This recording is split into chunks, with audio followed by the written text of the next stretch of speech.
Muy buenas tardes, bienvenidos al vuelo. Mi nombre es Paco Flores, reemplazando a Raúl Tola en esta tarde aquí en Nativa.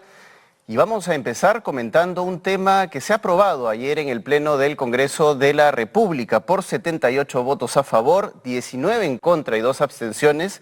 Se ha aprobado ayer en el Congreso de la República una modificatoria al Código Penal y al Código Procesal que lo que hace es legitimar, valga la redundancia, la legítima defensa. Pero lo preocupante precisamente de este proyecto de ley que ha sido aprobado ayer en el Congreso es que se aprueba de eximir responsabilidad penal el uso letal de la fuerza en defensa propia, pero queda lamentablemente en una suerte de nebulosa. ¿Cuáles son los límites? ¿Quién va a definir qué es la defensa propia y en qué lugar se puede aplicar, bajo qué criterios?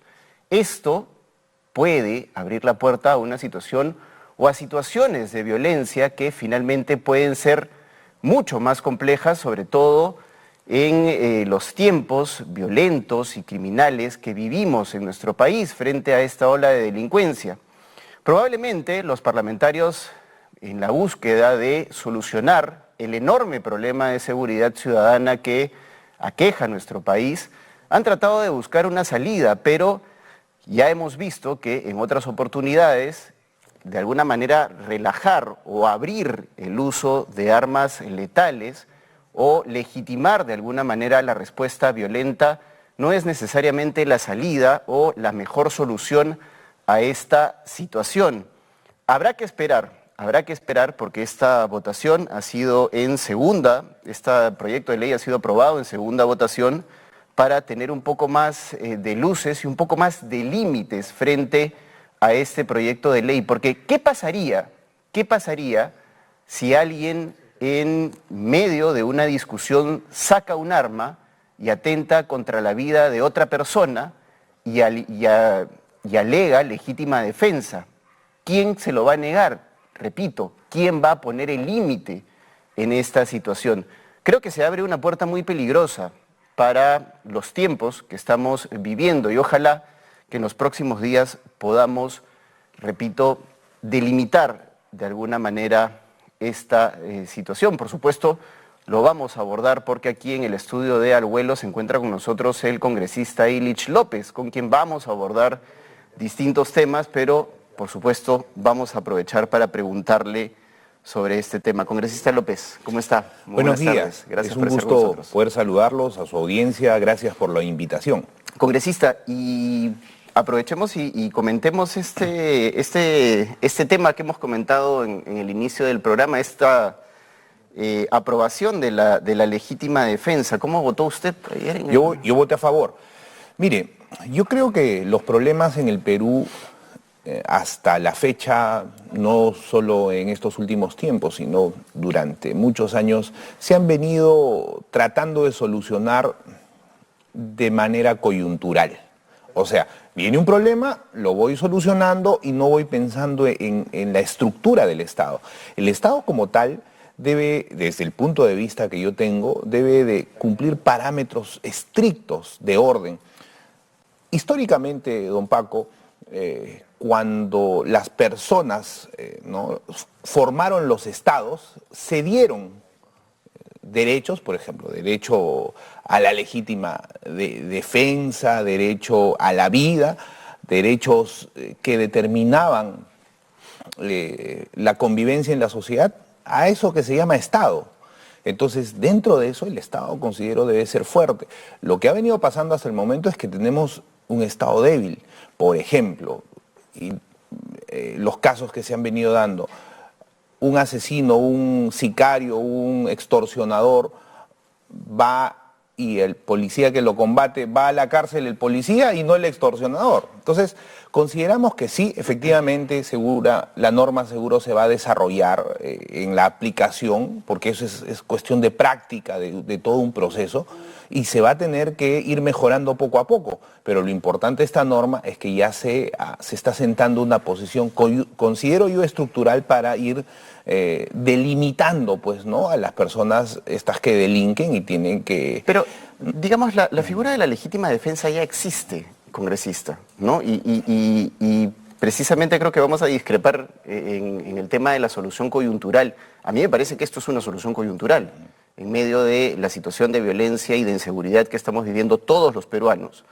Y el problema radica para mí en precisamente ese, el límite. ¿Qué pasa si una discusión, que ojo, no es un robo, ni es a lo que se refiere el cuerpo legal que ustedes han aprobado ayer, termina a balazos?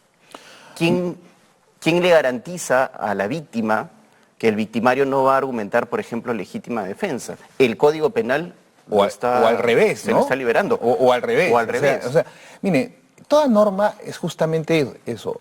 Se plantean las normas para que en el proceso se vayan consolidando y desarrollando. Entonces, yo considero que esta norma aprobada es positiva para, primero, bajar los niveles de violencia que se tienen en el país. ¿Bajarlos? Sí, por supuesto que sí.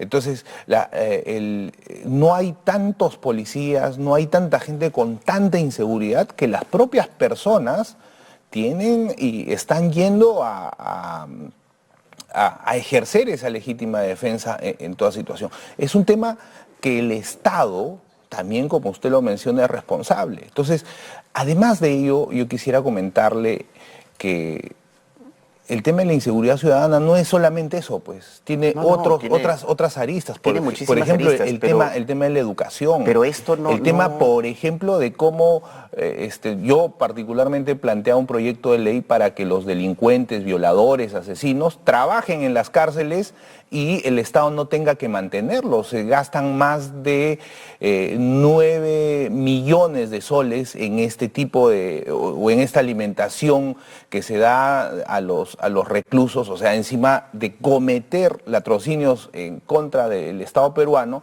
encima el Estado los tiene que mantener. Eso son debates profundos que van a tener que darse, ¿no? Entonces, yo considero que esta norma va en ese caso no teme una liberalización de la violencia más bien, que el remedio sea peor que la enfermedad, que la gente decida solucionar sus problemas. Es que ahí se tiene... o sus problemas de inseguridad a balazos. Ahí tiene que fortalecerse otros componentes, por ejemplo, el tema de la entrega de armas, ¿no? El tema de la entrega de armas, los procesos estos de seguridad.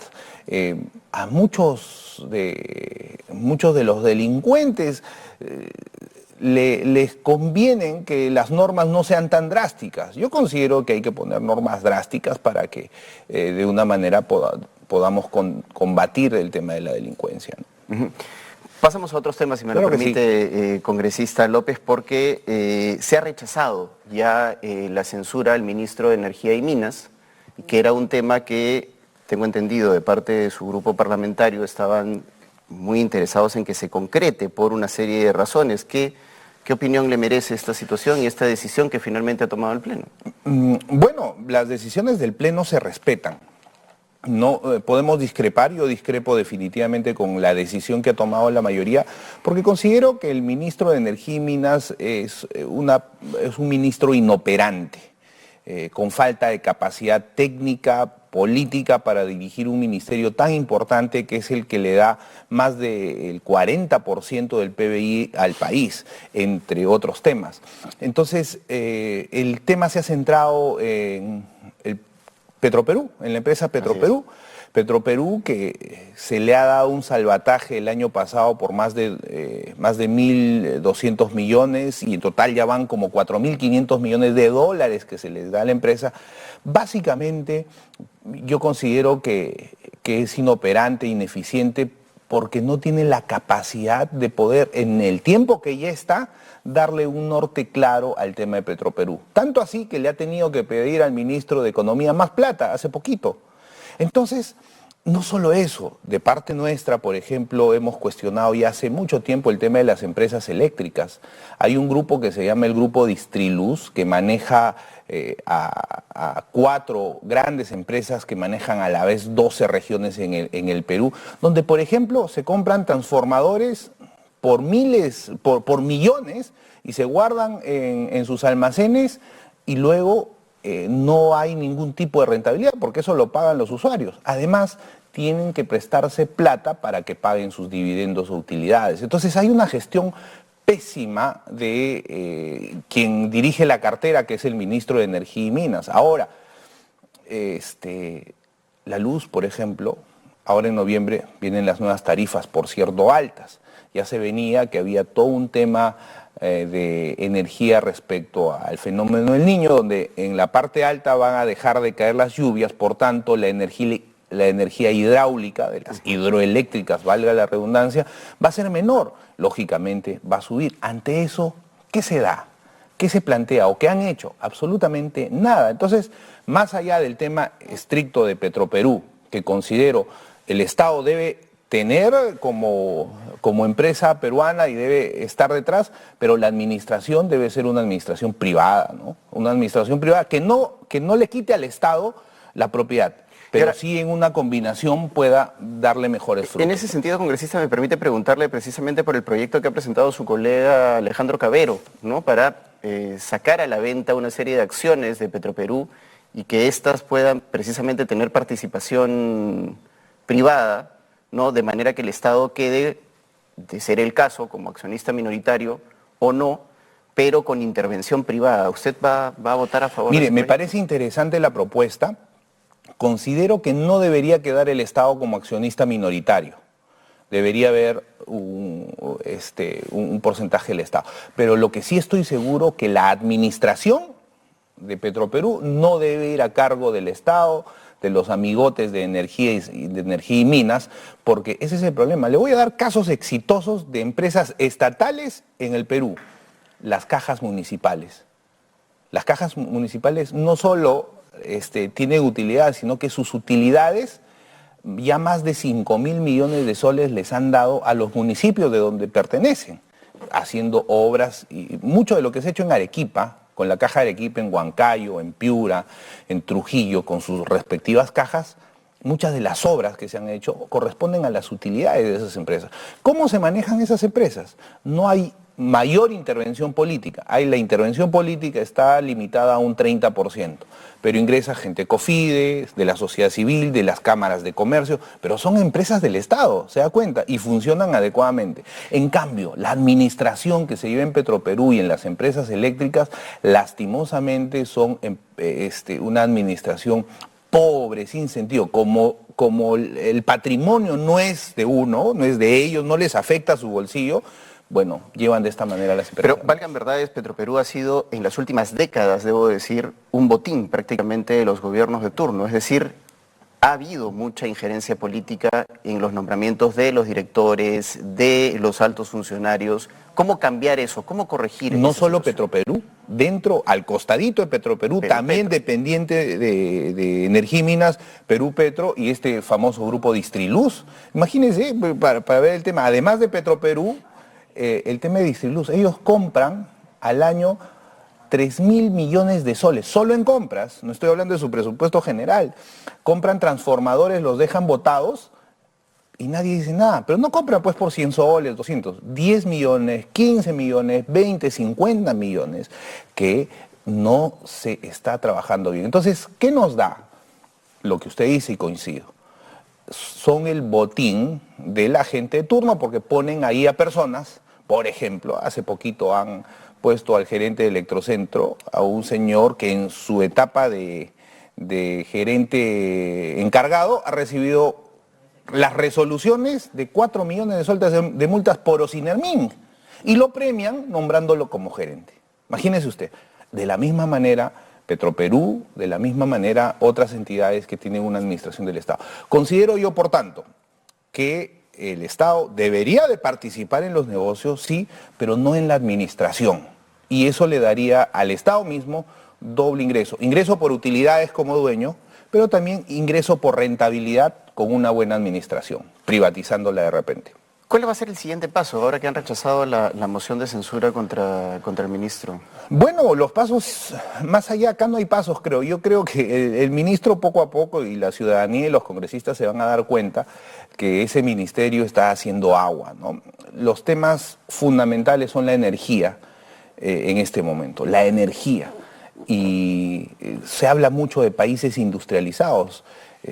Seguro debemos tener las edades comunes, don Paco. los presidentes que postulan al Perú, todos nos hablan de industrializar el país. Esa industrialización se tiene que ver con energía. Transformar un huevo crudo en un huevo frito necesita gas.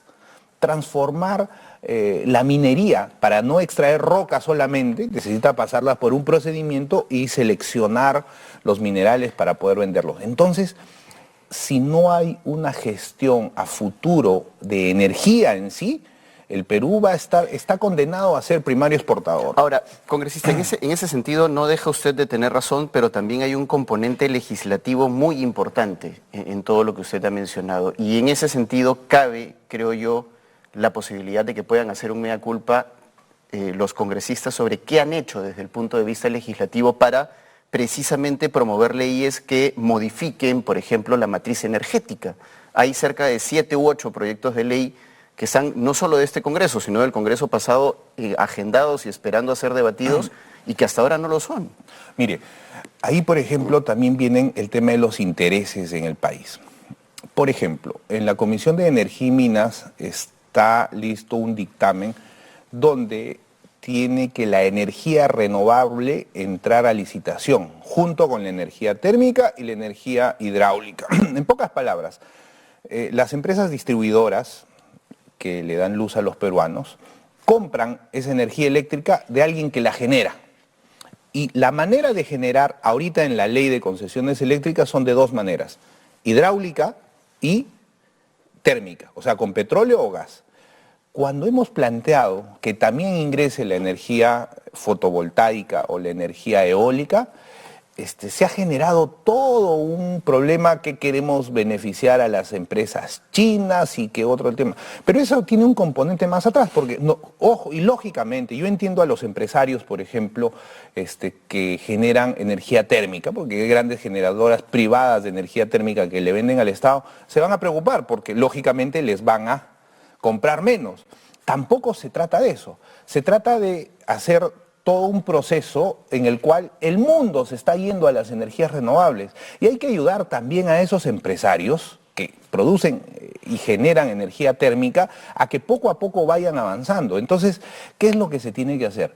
Nosotros planteamos la ley y la ley dice que también a la licitación ingrese energía renovable, fotovoltaica y eólica. Pero en la reglamentación, que ya depende del Estado, deben darse los parámetros como para que esa energía se pueda transformar. O sea, los empresarios que producen energía puedan ir migrando también.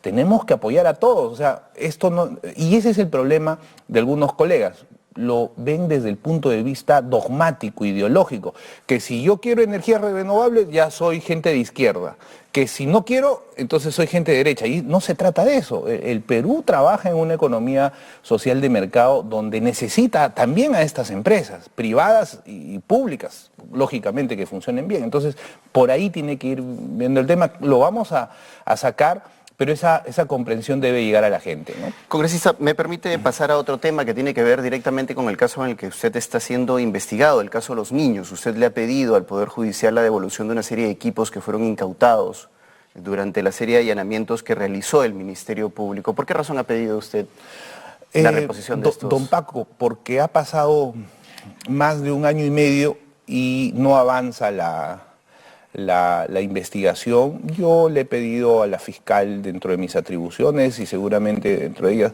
que avancen con esta investigación. Le explico, fui uno de los pocos, creo, que solicité yo mismo el allanamiento, que entregué mis equipos, además de solicité que me levanten el secreto de las telecomunicaciones, el secreto bancario, el secreto tributario, que es lo que tienen que hacer pidiéndole un juez y con un juicio, ¿no? Yo le dije que me levante. Ya dándoles todo, ¿qué es lo que le corresponde? Sacar la información de todo, que ciertamente ya la sacaron. ¿Cuándo la sacaron? En octubre, en noviembre, en febrero de este año. Perdón, del 2022, hace más de 1 año. Entonces, ya habiendo sacado, es más, la misma fiscalía nos había citado para devolvernos los equipos. Lo que sucede es que dentro de esos equipos están la laptop de mi esposa, la laptop de mi hijo, unos aparatos personales que se tenían en casa y que ya los tienen las copias. Entonces, es por eso que le dijimos al juez que le ordene al fiscal que nos devuelvan. Antes de que se dé esa audiencia, el fiscal o la fiscalía ya dispuso la devolución y ya nos devolvieron. Entonces, todo en base a lo normal, estrictamente correcto, ¿no? Creo que es lo justo. Es decir, usted ya tiene en su poder estos equipos que habían sido incautados. Sí, y la fiscalía tiene todas las copias de todos los equipos custodiada para las investigaciones. Muchas gracias, congresista López, por haber estado con nosotros aquí. Gracias a ustedes, y solo quiero enviar un mensaje a la población pidiéndoles por favor que se involucren en la política. Es importante, mire, hace poquito salió en un diario muy conocido que los universitarios, los empresarios, no quieren involucrarse en la política porque ven que es un poco tedioso, es muy sucia es la política. La política en sí sola es una herramienta poderosa que ayuda a solucionar. Entonces, se tienen que involucrar, porque de no involucrarse se le deja los espacios a la gente que viene a hacer otras cosas menos política. Solo eso, muchas gracias. Muchas gracias, congresista López. Vamos a continuar con más y tenemos en la